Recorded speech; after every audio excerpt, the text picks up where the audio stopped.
राम राम, आप देख रहे हो इंडिया न्यूज हरियाणा। मैं हूं सोनल दैया। जैसे जैसे लोकसभा चुनाव नजदीक आने लग रहे हैं, पार्टी छोड़कर दूसरी पार्टी में जाने का जो ट्रेंड है वो भी बढ़ता जाने लग रहा है। जो दल बदल का दौर है वो भी शुरू हो गया है। अब फिलहाल एक अपडेट आई है कि हरियाणा के जो पूर्व मंत्री हैं सतपाल सांगवान अब भाजपा का हिस्सा होने लग रहे हैं, भाजपा में शामिल होने लग रहे हैं। उन्होंने खुद हालांकि सोनीपत में पूर्व सीएम मनोहर लाल की जो मौजूदगी में भाजपा ज्वाइन करने की बात करी थी।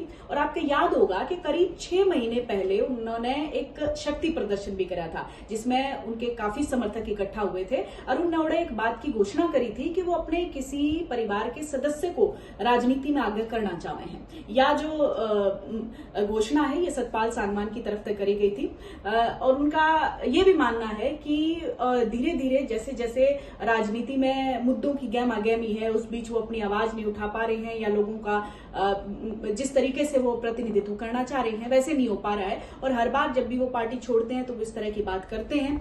हरियाणा के पूर्व सीएम जो रहे हैं चौधरी बंसी लाल, उनको वो अपना गुरु मानते हैं। हालांकि उनका कद काफी बड़ा रहा है, राजनीति में उनका लंबा चौड़ा अनुभव भी है। हमने देखा था कि भूपेंद्र सिंह हुड्डा की जो सरकार रही थी उसमें वो सहकारिता मंत्री भी रहे। तो ऐसे में एक बड़ा सफर रहा है राजनीति का अगर हम सतपाल सांगवान की बात करा तो। अब क्यों उन्होंने जजपा छोड़ी इस पे भी थोड़ी नजर डाल लेते हैं, क्योंकि किसान आंदोलन का जब टाइम था जजपा पार्टी में वो ज्वाइन हुए थे। हालांकि 2019 में उन्होंने कांग्रेस से जब उनकी टिकट कट गई थी तो उन्होंने जननायक जनता पार्टी का रुख करा था। जननायक जनता पार्टी में आए थे, जेजेपी में आए थे। लेकिन जब किसान आंदोलन चल रहा था उस टाइम पे नाराज होकर सतपाल सांगवान ने जजपा का दामन छोड़ दिया था और उसके बाद अब उनने अपना नया जो राजनीतिक सफर है वो शुरू करा है बीजेपी पार्टी से। ऐसी उम्मीद जताई जाने लग रही है कि जल्द से जल्द ये अपडेट आ सके है कि बीजेपी ज्वाइन कर सके हैं सतपाल सांगवान। इससे पहले हालांकि एक लंबी फेरिस्त रही है। हमने देखा कि बड़े बड़े नेता जो हैं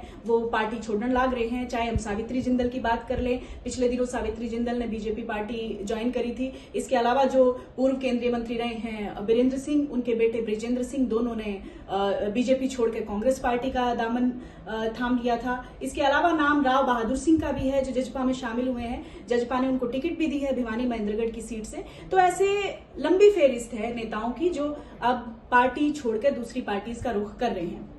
अब इनका क्या आगे इन पार्टीज में राजनीतिक भविष्य होगा और कितना फायदा उस पार्टी में पहुंचेगा जिस पार्टी ने छोड़कर ये दिग्गज नेता दूसरी पार्टी का रुख करने लग रहे हैं। तो वहां जिस पार्टी को छोड़ रहे हैं उसको कितना बड़ा नुकसान या फिर जिस पार्टी में जा रहे हैं उसको कितना फायदा, ये तो आगे समय बताएगा। क्योंकि इनका अपना एक वोट बैंक तो है, लंबा चौड़ा संघर्ष रहा है, लंबा चौड़ा राजनीतिक करियर रहा है, तो लोग तो इनके साथ जुड़ते हैं और बड़ी संख्या में इनके समर्थक होते भी हैं। लेकिन आगे वो कितना फायदा नुकसान की पोजीशन में होते हैं ये चुनाव बताएगा, चुनाव के नतीजे बताएंगे।